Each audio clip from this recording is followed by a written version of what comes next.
Hi all. എല്ലാവർക്കും അനന്ത IASന്റെ places in news സീരീസിലോട്ടേക്ക് സ്വാഗതം.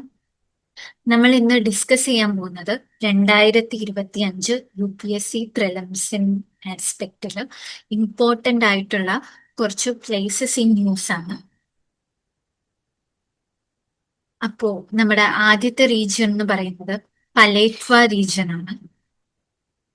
ഈ പലേറ്റ്വ റീജിയനിൽ റീസെന്റ് ആയിട്ട് ഇത് മ്യാൻമാറിലുള്ള ഒരു സ്ഥലമാണ്. ഈ പലേറ്റ്വ എന്ന് പറയുന്ന ഈ ഒരു റീജിയൻ സ്ഥിതി ചെയ്യുന്നത് മ്യാൻമാറിലാണ്. മ്യാൻമാറിൽ റീസെന്റ് ആയിട്ട് ഇന്റേണൽ കോൺഫ്ലിക്ട്സ് നടക്കുന്നത് എല്ലാവർക്കും അറിയാമല്ലോ. അവിടുത്തെ റെബൽസ് ആയിട്ടുള്ള അരക്കൻ ആർമിയും അവിടുത്തെ ഗവൺമെന്റിന്റെയും ഇടയിൽ ശക്തമായിട്ടുള്ള റിവോൾട്ട്സും ഇഷ്യൂസും നടക്കുകയാണ്. സോ റീസെന്റ് ഈ അരക്കൻ ആർമി ഈ പലേറ്റ്വ റീജിയൻ ക്യാപ്ചർ ചെയ്തു. അങ്ങനെയാണ് ഇത് ന്യൂസുകളിലൊക്കെ ഈ പ്ലേസ് വന്നത്. ആൻഡ് ഈ പലേറ്റ്വ റീജിയന്റെ ഇമ്പോർട്ടൻസ് എന്താണെന്ന് വെച്ചാൽ ഇന്ത്യയുടെ നോർത്ത് ഈസ്റ്റിലുള്ള നമ്മുടെ മിസോറാമിന്റെ അതിർത്തിയിൽ കിടക്കുന്ന റീജിയനാണ് ഈ പലേറ്റ്വ റീജിയൻ എന്ന് പറയുന്നത്. അതുകൊണ്ടാണ് ഈ റീജിയൻ ഇത്രയും ഇമ്പോർട്ടൻസ്. പിന്നെ അത് കൂടാതെ തന്നെ ഇന്ത്യയുടെ ആക്ട് ഈസ്റ്റ് പോളിസിയുടെ ഭാഗമായിട്ടുള്ള ഇന്ത്യയുടെ ഒരു വളരെ ഇമ്പോർട്ടന്റ് ആയിട്ടുള്ള ഒരു സ്ട്രാറ്റജിക് പ്രോജക്റ്റ് ആണ് കലാദാൻ മൾട്ടി മോഡൽ ട്രാൻസിറ്റ് പ്രോജക്റ്റ്. ഈ ഒരു പ്രോജക്റ്റിന്റെ പാർട്ടും കൂടിയാണ് നമ്മുടെ ഈ പലേറ്റ്വ ഏരിയ. സോ നിങ്ങൾ ഇതിൽ ബേസിക് ആയിട്ടും റിമെമ്പർ ചെയ്യേണ്ട കാര്യം പലേറ്റ്വ എന്ന് പറഞ്ഞ ടൗൺഷിപ്പ് ഏത് രാജ്യമായിട്ടാണ് റിലേറ്റഡ്, അത് മ്യാൻമാർ ആണ്. പിന്നെ ഇതിൽ നമുക്ക് പറയുമ്പോൾ നമ്മുടെ കലാദാൻ പ്രോജക്റ്റിനെ പറ്റി വേണമെങ്കിലും ക്വസ്റ്റ്യൻ വരാം. നമ്മുടെ കലാദാൻ പ്രോജക്റ്റ് എന്ന് പറഞ്ഞാൽ കലാദാൻ മൾട്ടി മോഡൽ പ്രോജക്റ്റ്, ഇതൊരു ഇൻഫ്രാസ്ട്രക്ചർ പ്രോജക്റ്റ് ആണ്. ഇതിന്റെ മെയിൻ എയിം എന്താണെന്ന് വെച്ചാൽ ഇന്ത്യയിലെ നോർത്ത് ഈസ്റ്റേൺ സ്റ്റേറ്റ്സ് അതിനെ കണക്ട് ചെയ്യും. ഒരു ലാൻഡ് റൂട്ടിലൂടെ ഇന്ത്യയുടെ നോർത്ത് ഈസ്റ്റേൺ സ്റ്റേറ്റ്സിനെ കണക്ട് ചെയ്യാം. അതുപോലെ തന്നെ ഇതാണ് നമ്മുടെ I will show you this in the map. നിങ്ങൾക്ക് കാണാൻ പറ്റുമെന്ന് കരുതുന്നു. ഇത് നമ്മുടെ കൊൽക്കത്ത. ഈ കൊൽക്കത്തയിൽ നിന്ന് മ്യാൻമാറിലുള്ള സിറ്റാവേ പോർട്ട്, പിന്നെ അവിടുന്ന് സോറിംഗ്പൂർ എന്ന് പറഞ്ഞിട്ടുള്ള സ്ഥലം. ഇതാണ് മ്യാൻമാർ നമ്മുടെ മിസോറാം ബോർഡർ എന്ന് പറയുന്നത്. മ്യാൻമാർ നമ്മുടെ നോർത്ത് ഈസ്റ്റ് ബോർഡർ. പിന്നെ ഇത് മിസോറാം വരെ ഇങ്ങനെ കണക്ട് ചെയ്യും. ഇതാണ് നമ്മുടെ കലാദാൻ മൾട്ടി മോഡൽ ട്രാൻസിറ്റിന്റെ ആ ഒരു റൂട്ട് എന്ന് പറയുന്നത്. അതില് നമ്മുടെ ഈ കൊൽക്കത്ത ടു സിറ്റാവേ ഇത് സീ റൂട്ടാണ്. ഈ കൊൽക്കത്ത എന്ന് പറയുന്നത് ഒരു റിവറൈൻ പോർട്ടാണ്. അതായത് റിവേഴ്സിലുള്ള ഇൻലാൻഡ് പോർട്ടാണ്. അതുപോലെ നമ്മുടെ സിറ്റ്വേ പോർട്ട് എന്ന് പറയുന്നതും ഒരു റിവറൈൻ പോർട്ടാണ്. ദെൻ അതിനുശേഷം ഈ സിറ്റ്വേയിൽ നിന്ന് കലാദാൻ റിവർ വരെ അതും ഒരു റിവറൈൻ റൂട്ടാണ്. പലാറ്റ്വ വരെ ഒരു റിവറൈൻ റൂട്ടാണ്. അത് കലദാൻ റിവറിലൂടെയാണ് ഇവിടെ മൂവ്മെന്റ് ഉണ്ടാകുന്നത്. ദെൻ പലാറ്റ്വ ടു മിസോറാം നമ്മുടെ ലാൻഡ് റൂട്ടാണ്. ഇതാണ് കലാദാൻ മൾട്ടി മോഡൽ ട്രാൻസിറ്റിന്റെ റൂട്ട് എന്ന് പറയുന്നത്. ഈ ഒരു പ്രൊജക്ട് കൊണ്ടുള്ള ഗുണം എന്താന്ന് വെച്ചാൽ നമുക്ക് ഏറ്റവും മെയിൻ ഇമ്പോർട്ടന്റ് ആയിട്ടുള്ള ആസ്പെക്ട് എന്ന് പറഞ്ഞാൽ നമുക്ക് നോർത്ത് ഈസ്റ്റേൺ സ്റ്റേറ്റ്സുമായിട്ട് ഒരു കണക്ടിവിറ്റി കിട്ടും. നമ്മളിപ്പം പ്രസന്റ്ലി നമ്മൾക്ക് സിൽഗുരി കോറിഡോർ വഴി മാത്രമേ നമ്മുടെ നോർത്ത് ഈസ്റ്റേൺ സ്റ്റേറ്റ്സിലോട്ടേക്ക് ആക്സസ് ഉള്ളൂ. പക്ഷേ ഇങ്ങനെ ഒരു ഈ കലാദാൻ മൾട്ടി മോഡൽ പ്രോജക്റ്റിലൂടെ നമുക്ക് മ്യാൻമറിലൂടെ ലാൻഡ് വഴി വീണ്ടും ഒരു ആക്സസ് കിട്ടുകയാണ്. പിന്നെ റീസെന്റ് ആയിട്ട് നമുക്ക് ബംഗ്ലാദേശ് ആയിട്ടും കുറച്ച് നമ്മുടെ ടൈസ് അത്ര സ്ട്രോങ് അല്ല. സോ അത് കാരണം നമുക്ക് ബംഗ്ലാദേശിലൂടെ അല്ലാതെ നമുക്ക് ഈ ഇങ്ങോട്ടേക്ക് നോർത്ത് ഈസ്റ്റേൺ സ്റ്റേറ്റ് കണക്ട് ചെയ്യാൻ ഒരു ഓൾട്ടർനേറ്റീവ് റൂട്ട് ഇമ്പോർട്ടന്റ് ആണ്. പിന്നെ അതുകൂടാതെ ചൈന, നമുക്ക് ഈ പ്രോജക്റ്റിലൂടെ we can keep an eye on China. ചൈനയുടെ ബെൽറ്റ് ആൻഡ് റോഡ് ഇനീഷ്യേറ്റീവിന് ഒരു ഓൾട്ടർനേറ്റീവ് കൂടിയാണിത്. പിന്നെ നമ്മുടെ ഈ സിറ്റാവേ പോർട്ട് സ്ഥിതി ചെയ്യുന്നത് മ്യാൻമാറിലുള്ള രഖീൻ എന്ന് പറഞ്ഞിട്ടുള്ള സ്റ്റേറ്റിലാണ്. അതുകൂടി ഓർത്തിരുന്നാൽ മതി. ഇതിൽ ഇമ്പോർട്ടന്റ് ആയിട്ട് നിങ്ങൾ ഓർത്തിരിക്കേണ്ട ആസ്പെക്ട് എന്താന്ന് വെച്ചാൽ ഈ പലേറ്റ്വ റീജിയൻ എന്ന് പറയുന്നത് മ്യാൻമാറിലാണ് സ്ഥിതി ചെയ്യുന്നത്. പിന്നെ ഇത് കലാദാൻ മൾട്ടി മോഡൽ പ്രോജക്റ്റിന്റെ പാർട്ടാണ്. ദെൻ നമുക്ക് നമ്മുടെ നെക്സ്റ്റ് റീജിയൻ നോക്കാം.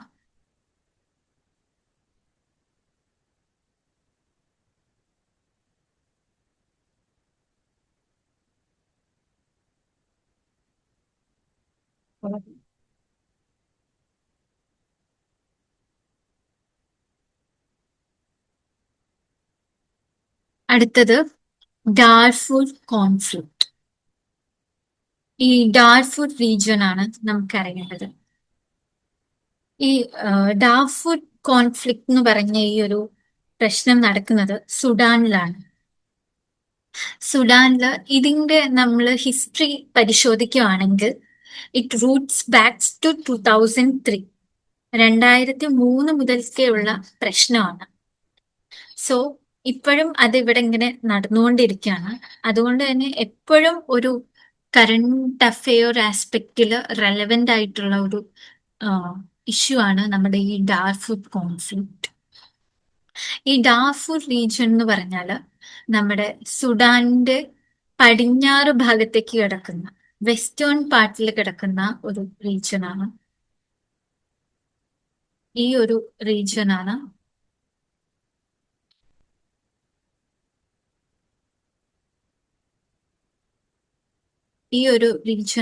നമ്മുടെ ഡാർഫൂർ റീജിയൻ എന്ന് പറയുന്നത്. ഈ ഒരു റീജിയന്റെ പ്രത്യേകത എന്താന്ന് വെച്ചാല് ഇവിടുത്തെ കോൺഫ്ലിക്റ്റിന്റെ റൂട്ട് റീസൺ എന്താന്ന് വെച്ചാല് ഇവിടെ രണ്ട് എത്നിസിറ്റി ഉള്ള ആൾക്കാരാണ് താമസിക്കുന്നത്. ഒന്ന് ഇവിടുത്തെ തന്നെ ആഫ്രിക്കൻ ട്രൈബ്സും അവിടുത്തെ തന്നെ ഇൻഡിജീനിയസ് ആയിട്ടുള്ള ആൾക്കാരാണ് അവിടുത്തെ ആഫ്രിക്കൻ ട്രൈബ്സ്. അവരും പിന്നെ അറബ്സുമാണ് ഈ ഒരു റീജിയനിൽ താമസിക്കുന്നത്. പക്ഷെ ഈ ആഫ്രിക്കൻ ട്രൈബ്സിനെ അവിടുത്തെ ഗവൺമെന്റ്, സുഡാനീസ് ഗവൺമെന്റ് ഒപ്രസ് ചെയ്യുകയാണ്. സോ അതിനെതിരെ അവര് റിവോൾട്ട് ചെയ്യാൻ തുടങ്ങി. ഈ അവിടെ താമസിച്ചിരിക്കുന്ന അവിടുത്തെ ഇൻഡിജീനിയസ് ട്രൈബ്സിന്റെ പേരാണ് മസാലിത്ത് എന്നൊക്കെ പറയുന്നത്. മസാലിത്ത്, ഫാർ, ഇവരൊക്കെയാണ് അവിടുത്തെ ഇൻഡിജീനിയസ് ട്രൈബ് എന്ന് പറയുന്നത്. ഈ സുഡാനിസ് ഗവൺമെന്റിന്റെ ഒപ്രഷൻ കാരണം അവർ റിവോൾട്ട് ചെയ്യാണ് അവരുടെ അവകാശങ്ങൾക്ക് വേണ്ടി, അതായത് ഇക്വാലിറ്റിക്ക് വേണ്ടിയും മറ്റും. അപ്പോ ഈ ഒരു റിവോൾട്ടിനെ സപ്രസ് ചെയ്യാൻ വേണ്ടിയിട്ട് ഇവരെ സപ്രസ് ചെയ്യുന്നത് ഇവരുടെ തന്നെ ഒരു ഗ്രൂപ്പ് ഉണ്ട്. ആ ഗ്രൂപ്പിന്റെ പേരാണ് സുഡാനീസ് ലിബറേഷൻ ആർമി. ഈ അവിടുത്തെ ഇൻഡിജീനിയസ് ട്രൈബിന്റെ ഒരു ഫോർഫ്രണ്ട് വാർ നയിക്കുന്നത് അവിടുത്തെ സുഡാനിസ് ലിബറേഷൻ ആർമിയാണ്. സോ ഇവരെ സപ്രസ് ചെയ്യാൻ വേണ്ടിയിട്ട്, ഈ ഒരു മൂവ്മെന്റിനെ സപ്രസ് ചെയ്യാൻ വേണ്ടിയിട്ട് സുഡാനീസ് ഗവൺമെന്റ് ഒരു അറബ് മിലിറ്റന്റ് ഗ്രൂപ്പിനെ ഫണ്ട് ചെയ്തു. ആ മിലിറ്റന്റ് ഗ്രൂപ്പിന്റെ പേരാണ് ജൻജാവീദ് എന്ന് പറയുന്നത്. ഈ മിലിറ്റന്റ് ഗ്രൂപ്പ് ഈ ദാർഫൂർ കോൺഫ്ലിക്റ്റിലെ മെയിൻ സ്റ്റേക്ക് ഹോൾഡേഴ്സ് ആണ്. ഇവരാണ് ഈ ഇൻഡിജീനിയസ് ട്രൈബിനെ അടിച്ചമർത്തുന്നത്. 2023 ഇതുപോലെ ഈ കലാപം നടക്കുമ്പോൾ നമ്മുടെ കർണാടക, ആന്ധ്രാപ്രദേശ് തുടങ്ങിയ ജില്ലകളിലുള്ള ഒരു ട്രൈബാണ് ഹക്കി പിക്കി ട്രൈബ്. ഈ ഹക്കി പിക്കി ട്രൈബിൽ പെട്ട 150ഓളം ആൾക്കാർ ഈ ഡാർഫൂർ കോൺഫ്ലിക്റ്റ് നടക്കുന്ന ഈ ഒരു റീജിയനിൽ കുടുങ്ങിക്കിടന്നിരുന്നു. പിന്നീട് നമ്മുടെ ഇന്ത്യൻ ഗവൺമെന്റ് ആണ് ഈ കോൺഫ്ലിക്റ്റിൽ നിന്ന് നമ്മുടെ ഈ ഹക്കി പിക്കി ട്രൈബൽ കമ്മ്യൂണിറ്റിയിലുള്ള ആൾക്കാരെ തിരിച്ച് ഇന്ത്യയിലോട്ടേക്ക് എത്തിച്ചത്. ഈ ഒരു ഇവാക്യുവേഷൻ ഓപ്പറേഷന് പറയുന്ന പേരാണ് ഓപ്പറേഷൻ കാവേരി എന്നുള്ളത്. To evacuate Indian citizens from crisis hit Sudan. So ഇതിൽ ഓർക്കേണ്ട രണ്ട് ടേംസ് എന്ന് പറഞ്ഞാൽ ഈ ഡർഫുർ കോൺഫ്ലിക്റ്റ് ആണ്, അല്ലെങ്കിൽ ഈ ഡർഫുർ റീജിയൻ ആണ്. അത് സുഡാനിലാണ് സ്ഥിതി ചെയ്യുന്നത്. പിന്നെ രണ്ടാമത്തെ പോയിന്റ് എന്താണെന്ന് വെച്ചാൽ ഇവരെ രക്ഷിക്കാൻ വേണ്ടിയിട്ട് ഇവാക്യുവേറ്റ് ചെയ്യാൻ വേണ്ടി നടത്തിയ ഓപ്പറേഷന് പേര് ഓപ്പറേഷൻ കാവേരി എന്നാണ്. സോ ഇത്രയും കാര്യങ്ങളാണ് നിങ്ങൾ ഓർക്കേണ്ടത്. നമുക്ക് എന്നാൽ അടുത്ത സ്ലൈഡിലോട്ടേക്ക് പോവാം.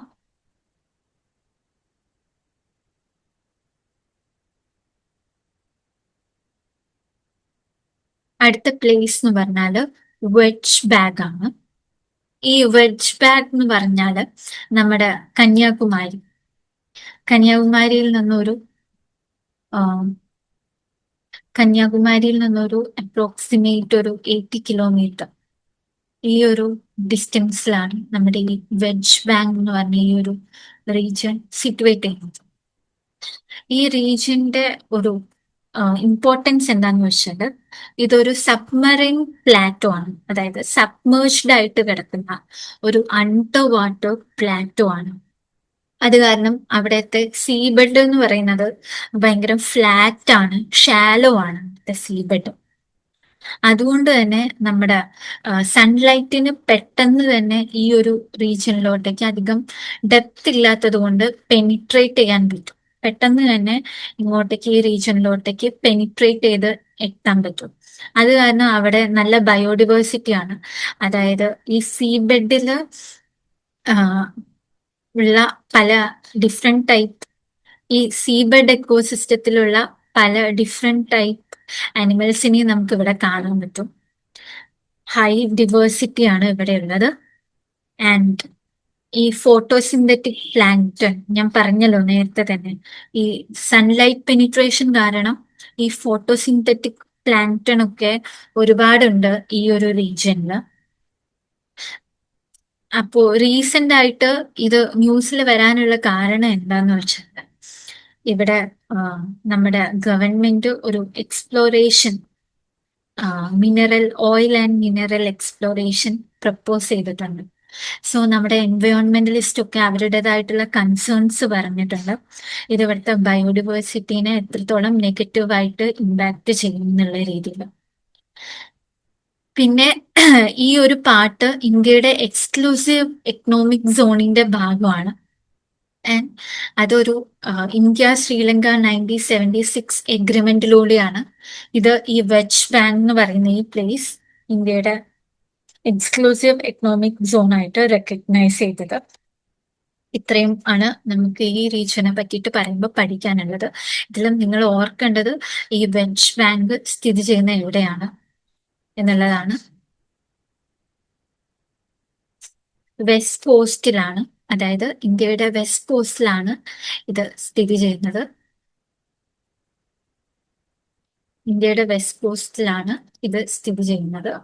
ദെൻ റിച്ച് ഇൻ ബയോഡിവേഴ്സിറ്റി ആണ്. അപ്പോ ഈ ഒരു ഏരിയ നന്നായിട്ട് പഠിക്കണം നിങ്ങൾ.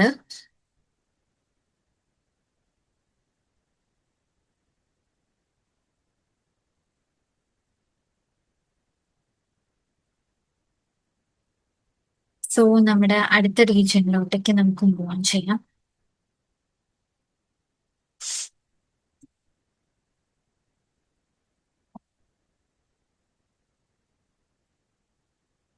അടുത്ത റീജിയൻ നിമ്മു പാടം ദർച്ച റോഡ്. ഇത് 2024 മാർച്ചിലാണ് ഈ ഒരു നിമ്മു പാടം ദർച്ച റോഡിന്റെ കൺസ്ട്രക്ഷൻ കംപ്ലീറ്റ് ആയിട്ടും കഴിഞ്ഞത്. ഈ നിമ്മു പാടം ദർച്ച റോഡ്, ഇതിന് നമുക്ക് മറ്റൊരു പേരുണ്ട്, സൻസ്കർ ഹൈവേ എന്നുള്ള ഒരു പേരും കൂടെയുണ്ട്. ഇത് നമ്മുടെ ഹിമാചൽ പ്രദേശിനെയും ലഡാക്കിനെയുമാണ് കണക്ട് ചെയ്യുന്നത്. ഹിമാചൽ പ്രദേശിലുള്ള മണാലി ടു ദർച്ച, ദർച്ച ടു പാടും, പാടും ടു നിമ്മു, നിമ്മു ടു ലേ. ഇതാണ് ഇതിന്റെ ഈ ഒരു ഇമ്പോർട്ടൻറ്റ് ചെക്ക് പോയിന്റ്സ് എന്ന് പറയുന്നത്. അതിൽ ഏറ്റവും ഇമ്പോർട്ടൻ്റ് ആയിട്ടുള്ള ചെക്ക് പോയിന്റ്സ് ആണ് ദർച്ച ആൻഡ് പാടും, പിന്നെ നിമ്മു. ഇതെന്ന് പറഞ്ഞാല് ഈ ഒരു നമ്മുടെ ഈ റോഡ് കംപ്ലീറ്റ് വരുന്നതോടുകൂടി ഈ റോഹ്താങ് പാസ്, സൊജില പാസ് ആ എന്നീ പാസുകളാണ് ലഡാക്കായിട്ട് കണക്ട് ചെയ്യുന്നത്. നമ്മുടെ ലാഹോൾ സ്പിതി വാലീസിനെ ലഡാക്കായിട്ട് കണക്ട് ചെയ്യുന്നത് സോജില പാസും റോഹ്താങ് പാസുമാണ്. പക്ഷെ ഈ പാസുകളുടെ ഒരു ബുദ്ധിമുട്ട് എന്താണെന്ന് വെച്ചാൽ ഓൾ വെതർ കണക്ടിവിറ്റി ഇല്ല നമുക്ക്. ഈ ജാനുവരി ഡിസംബർ മാസം ആകുമ്പോഴേക്കും വിന്ററിന്റെ സമയത്ത് ഈ റോഹ്താങ് പാസ് ഒക്കെ ക്ലോസ് ചെയ്യും. അപ്പോ അത് നമ്മുടെ മിലിറ്ററി മൂവ്മെന്റിനെ, കണക്ടിവിറ്റിയെ എല്ലാം ബാധിക്കും. സോ ആ ഒരു സമയത്താണ് നമ്മുടെ ഈ ഒരു നമ്മുടെ നിമ്മു പാടം ദർച്ച റോഡിന്റെ ഇമ്പോർട്ടൻസ്. ഒരു ഓൾ വെതർ കണക്ടിവിറ്റിയാണ് ഈ റോഡ് പ്രൊവൈഡ് ചെയ്യുന്നത്. പിന്നെ ബോർഡർ റോഡ് ഓർഗനൈസേഷൻ ആണ് ഇത് ബിൽഡ് ചെയ്തിരിക്കുന്നത്.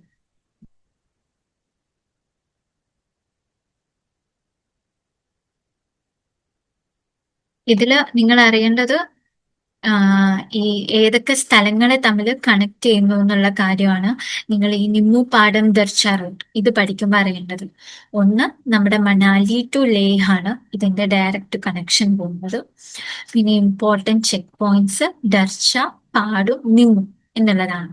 അതിൽ ഈ പാടും നിമ്മു എന്നുള്ളത് ലഡാക്ക് റീജിയനിലാണ് സിറ്റുവേറ്റ് ചെയ്യുന്നത്. ദർച്ചയും മണാലിയും നമ്മുടെ ഹിമാചൽ പ്രദേശിലാണ്. പിന്നെ ഷിങ്കുല എന്ന് പറഞ്ഞിട്ടുള്ള ഒരു പാസിനെ കൂടി ഇത് കട്ട് ചെയ്ത് പോകുന്നുണ്ട്. ഇത് ഹിമാചൽ പ്രദേശ് ലഡാക്ക് ബോർഡറിലാണ് ഈ ഷിങ്കുല പാസ്.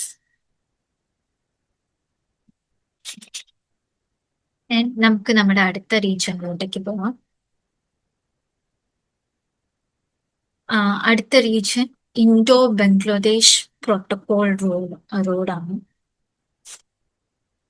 ഈ Indo Bangladesh protocol road also ഇന്ത്യയുടെ ആക്ട് ഈസ്റ്റ് പോളിസിയുടെ ഭാഗമായിട്ടും പിന്നെ നമ്മുടെ നോർത്ത് ഈസ്റ്റ് ആയിട്ട് ഒരു കണക്ടിവിറ്റി പ്രൊവൈഡ് ചെയ്യുക എന്നുള്ള ഒബ്ജക്റ്റീവോടും കൂടി സ്റ്റാർട്ട് ചെയ്തതാണ്. ഇതൊരു എന്താ പറയാ, ഇൻലാൻഡ് വെസൽസിന് ട്രാൻസിറ്റ് ചെയ്യാനുള്ള റൂട്ടാണ്. അതായത് റിവറൈൻ റൂട്ടാണ്. ഗംഗയുടെയും ബ്രഹ്മപുത്രയുടെയും ട്രിബ്യൂട്ടറീസ് തമ്മിൽ കണക്ട് ചെയ്തിരിക്കുന്ന, അതുപോലെ തന്നെ ഇന്ത്യയുടെ ഇമ്പോർട്ടന്റ് ആയിട്ടുള്ള നാഷണൽ വാട്ടർവേ 1, വാട്ടർവേ 2, വാട്ടർവേ 16, 97 ഇതൊക്കെ ഇന്റർലിങ്ക് ചെയ്തിട്ടുള്ള ഒരു ഒരു പ്രോജക്റ്റ് ആണ് ഇൻഡോ ബംഗ്ലാദേശ് പ്രോട്ടോകോൾ റൂട്ട് എന്നത്. ആൻഡ് ഇതില് 16 കിലോമീറ്റർ ആണ് ഇതിന്റെ ടോട്ടൽ ലെങ്ത് എന്ന് പറയുന്നത്.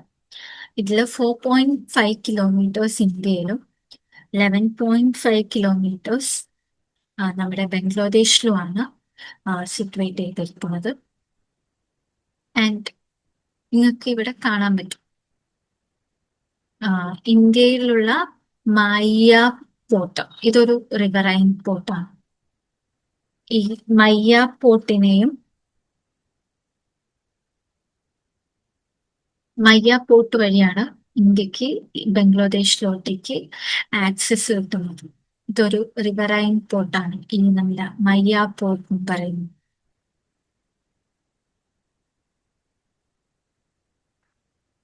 ആൻഡ് ഈ വാട്ടർവേ പോകുന്നത് ഇതാ ഈ അവസാനം ഇതിന് 2 ബ്രാഞ്ച് ആയിട്ട് ഇത് സ്പ്ലിറ്റ് ചെയ്യുന്നുണ്ട്. അതിലൊരു ബ്രാഞ്ച് എൻഡ് ചെയ്യുന്നത് നമ്മുടെ ധൈഖോവ എന്ന് പറഞ്ഞ സ്ഥലത്താണ്. അതിനുശേഷം ധൂബ്രി ആയിട്ട് കണക്ട് ചെയ്യുന്നുണ്ട് ആസാമിലെ. പിന്നെ കരീംഗഞ്ചിലാണ് അടുത്ത ചെക്ക് പോയിന്റ് അവസാനിക്കുന്നത്. ഈ ധുബ്രി സാദിയ വാട്ടർവേ ആയിട്ടാണ് ഈ ഡൈക്കോവയിൽ നിന്ന് പോകുന്ന റൂട്ട് പിന്നെ ഫുള്ള് കണക്ട് ചെയ്യുന്നത്. സോ ഇങ്ങനെ നമുക്ക് നമ്മുടെ ഈ ഗുഡ്സ് ഒക്കെ മൂവ് ചെയ്യാൻ പറ്റും. പിന്നെ ഈ ഒരു ഇത് വാട്ടർ റൂട്ട് ആയതുകൊണ്ട് തന്നെ ലാൻഡ് റൂട്ടിനേക്കാളും ചിലവ് കുറവാണ് നമ്മുടെ നോർത്ത് ഈസ്റ്റുമായിട്ട് കണക്ട് ചെയ്യാൻ നമുക്ക് ഈ ഒരു റൂട്ട് വഴി. റീസെന്റ് ഇന്ത്യ ബംഗ്ലാദേശ് ടെൻഷൻസ് നടക്കുന്നതുകൊണ്ട് ഈ റൂട്ടും നിങ്ങൾ നന്നായിട്ട് പഠിക്കേണ്ടതാണ്.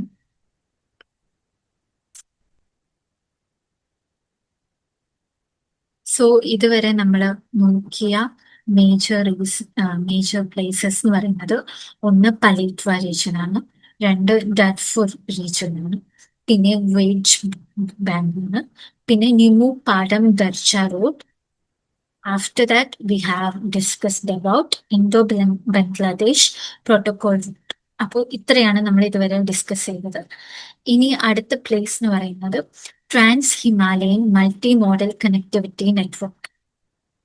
ഇത് ചൈനയുടെ ബെൽറ്റ് ആൻഡ് റോഡ് ഇനീഷ്യേറ്റീവിന്റെ പാർട്ടായിട്ടുള്ള ഒരു ഇൻഫ്രാസ്ട്രക്ചർ പ്രോജക്റ്റ് ആണ്. ഇത് സിറ്റുവേറ്റ് ചെയ്യുന്നത് നമ്മുടെ നേപ്പാളിലാണ്. ഇന്ത്യക്ക് സ്ട്രാറ്റജിക് ആയിട്ട് ഒരുപാട് കൺസേൺസ് തരുന്ന ഒരു പ്രോജക്റ്റ് ആണ് ഈ China's belt and road initiative. ഇത് 2017 ആദ്യമായിട്ട് ഇതിനെ പറ്റിയിട്ട് ഒരു മെൻഷൻ ചെയ്യുന്നത്. ആൻഡ് 2023 പിന്നെ റീസെന്റ് ആയിട്ടും ചൈനയും നേപ്പാളും ഈ ഒരു പ്രൊജക്ട് റീഅഫേം ചെയ്തു. കൂടാതെ ഇതിന്റെ ഫീസിബിലിറ്റി സ്റ്റഡീസ് ഒക്കെ ഇപ്പോ നടത്തണം എന്നുള്ള ഒരു ഡിസ്കഷനും നടക്കുന്നുണ്ട്. ആൻഡ് ഇതെന്ന് പറഞ്ഞാല് ചൈനയിലെ ഷിനിങ് തൊട്ടിട്ട് കഠ്മണ്ഡു വരെയുള്ള ഒരു കണക്ടിവിറ്റി പ്രോജക്റ്റ് ആണ്. ഷിനിങ്ങിനെ ടിബറ്റുമായിട്ട് കണക്ട് ചെയ്ത് ടിബറ്റിനെ കാഠ്മണ്ഡുമായിട്ട് കണക്ട് ചെയ്യും. സോ ഇതുവഴി ചൈനയ്ക്ക് സൗത്ത് ഈസ്റ്റ് ഏഷ്യയിലോട്ടേക്ക് ഡയറക്റ്റ് ആക്സസ് കിട്ടും, സൗത്തിലോട്ടേക്ക് ഒരു ആക്സസ് കിട്ടും, പിന്നെ നേപ്പാൾ മാർക്കറ്റ്സിലോട്ടേക്കും ചൈനീസ് പ്രോഡക്ട്സിന് ഒരു ആക്സസ് കിട്ടും. അതുകൂടാതെ ഈ ഇന്ത്യയെ ആശ്രയിക്കാതെ നേപ്പാളിന് അവരുടെ ഗുഡ്സ് മൂവ്മെന്റിനെ ഇതുവഴി ഡൈവേഴ്സിഫൈ ചെയ്യാൻ പറ്റും. ചൈന വഴി അവർക്കൊരു ഓൾട്ടർനേറ്റീവ് റൂട്ടാണ് കിട്ടുന്നത്. റീസെന്റ് നമ്മുടെ വിശാഖ് വഴിയുള്ള പോർട്ടൊക്കെ ആക്സസ് ചെയ്ത് പിന്നീട് ലാൻഡ് റൂട്ട് വഴിയാണ് ഈ ഗുഡ്സിന്റെ മൂവ്മെന്റ് നേപ്പാളിലോട്ടേക്ക് നടക്കുന്നത്. ഇമ്പോർട്ടും എക്സ്പോർട്ടും അല്ല. ഇന്ത്യ ആയിട്ട് ഹെവിലി ഡിപ്പെൻഡന്റ് ആണ് നേപ്പാൾ. പക്ഷെ ഇത് വരുന്നത് കൂടി ചെലവ് കുറഞ്ഞൊരു ഓൾട്ടർനേറ്റീവ് റൂട്ട് അവർക്ക് കിട്ടും. ബിക്കോസ് ഷിനിങ് ടു ടിബറ്റ് ഇവിടെ ഓൾറെഡി ഒരു എക്സിസ്റ്റിംഗ് റെയിൽവേ കണക്ഷൻ ഉണ്ട്. ഈ ഒരു കണക്ഷൻ നിങ്ങൾക്ക് കാണാൻ സാധിക്കും. ഇതൊരു എക്സിസ്റ്റിംഗ് റെയിൽവേ കണക്ഷൻ ആണ്. ഇതൊരു എക്സിസ്റ്റിംഗ് റെയിൽവേ കണക്ഷൻ ആണ്. ആൻഡ് അപ്പോ ഇവർക്ക് ഇതിലൂടെ കുറച്ചുകൂടി എളുപ്പത്തില് ചീപ്പായിട്ടുള്ള രീതിയിൽ നേപ്പാളിന് അവരുടെ ഗുഡ്സിനെ മൂവ് ചെയ്യാൻ പറ്റും. അതാണ് ഇതിന്റെ ഒരു ഇമ്പോർട്ടൻസ് എന്ന് പറയുന്നത്. ആൻഡ് നമ്മുടെ അടുത്ത സ്ഥലം എന്ന് പറയുന്നത് ബരാക് ന്യൂക്ലിയർ എനർജി പ്ലാന്റ് ആണ്. ഈ ബരാക് ന്യൂക്ലിയർ എനർജി പ്ലാന്റ് ഇതിന്റെ ഇമ്പോർട്ടൻസ് എന്താണെന്ന് വെച്ചാൽ അറബ് കൺട്രീസിൽ ഒരു അറബ് നേഷന് കിട്ടുന്ന ആദ്യത്തെ ന്യൂക്ലിയർ പവർ പ്ലാന്റ് ആണ്. ഒരു അറബ് നേഷന്റെ ഫസ്റ്റ് ന്യൂക്ലിയർ പവർ പ്ലാന്റ് ആണ് ഈ ബരാക് ന്യൂക്ലിയർ എനർജി പ്ലാന്റ് എന്ന് പറയുന്നത്. ഇത് അബുദാബിയിലാണ്. അബുദാബി സിറ്റുവേറ്റ് ചെയ്യുന്നത് UAE-യിലാണെന്ന് എല്ലാവർക്കും അറിയാമല്ലോ. അബുദാബിയിലാണ് ഈ പ്രോജക്റ്റ് സിറ്റുവേറ്റ് ചെയ്യുന്നത്. ആൻഡ് ഇത് സൈൻ ചെയ്തിരിക്കുന്നത് NPCIL-ഉം ENEC-യും ആയിട്ടാണ്. ഇതിന്റെ ഒബ്ജക്റ്റീവ്സ് എന്തൊക്കെയാന്ന് വെച്ചാൽ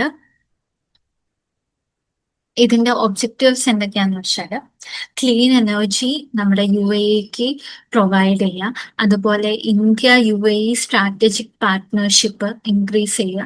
ഇതൊക്കെയാണ് ഈ ഒരു പ്രൊജക്ടിന്റെ ഇമ്പോർട്ടൻസ് എന്ന് പറയുന്നത്. ദെൻ നമ്മുടെ അടുത്ത region and the final region for today's session ഇത് ബൽക്കിറ്റ് പേജൻ റീജിയൻ ആണ്. ഈ ബൽക്കിറ്റ് പേജൻ റീജിയൻ എന്ന് പറഞ്ഞാൽ റീസെന്റ് ആയിട്ട് പത്രത്തിൽ വരാനുള്ള കാരണം നമ്മുടെ പ്രൈം മിനിസ്റ്റർ മോദി റീസെന്റ് ആയിട്ട് വിസിറ്റ് ചെയ്തിട്ടുണ്ടായിരുന്നു ബ്രൂണയിലുള്ള ഹയസ്റ്റ് പീക്കാണ് ഈ ബൽക്കിറ്റ് പേജൻ റീജിയൻ എന്ന് പറയുന്നത്. ബ്രൂണയുടെ പ്രത്യേകത എന്ന് വെച്ചാൽ ബ്രൂണൈ ലാൻഡിൽ ബൗണ്ടറി ഷെയർ ചെയ്യുന്നത് ആകെ ഒരു രാജ്യമായിട്ടാണ്. ആ രാജ്യമാണ് മലേഷ്യ ആയിട്ടാണ് ബ്രൂണൈ ലാൻഡ് ബൗണ്ടറി സെലക്ട് ചെയ്യുന്നത്. ലാൻഡ് പങ്കിടുന്നത്, ലാൻഡ് ബൗണ്ടറി പങ്കിടുന്നത്. ഈ ബ്രൂണൈക്ക് തന്നെ 2 പാർട്ടുണ്ട്. അതിൽ ആദ്യത്തെ അതില് 2 പാർട്ടുണ്ട് ഈ ബ്രൂണയ്ക്ക്. അതിലുള്ള ആദ്യത്തെ പാർട്ട് മുവാര ബ്രൂണൈ ഡിസ്ട്രിക്റ്റ് ആണ്. ഈ ലാർജ് പോർഷൻ ആണ് ബ്രൂണൈ മുവാര ഡിസ്ട്രിക്ട് എന്ന് പറയുന്നത്. And the second part is Temburong district. അതിൽ ഈ ടെമ്പുറോങ് ഡിസ്ട്രിക്റ്റിലാണ് നമ്മുടെ ഈ ബൽക്കിറ്റ് പേജൻ റീജിയൻ സ്ഥിതി ചെയ്യുന്നത്. ആൻഡ് ഇതിന്റെ രണ്ടിന്റെയും നടുവില് നമ്മുടെ മലേഷ്യയുടെ ഒരു ഡിസ്ട്രിക്റ്റ് കൂടി കടന്നു പോകുന്നുണ്ട്. അപ്പോൾ ഇതിൽ നിങ്ങൾ പഠിക്കേണ്ടത് എന്താന്ന് വെച്ചാൽ ഈ ബൽക്കിറ്റ് പേജൻ റീജിയൻ അത് ഏത് രാജ്യത്താണ് സ്ഥിതി ചെയ്യുന്നത്. സോ ഇത്രയാണ് നമുക്ക് ഇന്നത്തെ സെഷനിൽ ഡിസ്കസ് ചെയ്യാനുള്ളത്. And thank you. ഇത് വായിക്കുക, പഠിക്കുക, റിവൈസ് ചെയ്യുക. റിവൈസ് ചെയ്യുമ്പോൾ കുറച്ചും കൂടി നമുക്ക് ഫണ്ടമെന്റൽസ് ഒക്കെ സ്ട്രോങ് ആവും. സോ ഈ പ്ലേസസ് നിങ്ങൾ അറ്റ്ലസ് വെച്ച് ഒന്നുകൂടി പഠിക്കുക. And thank you.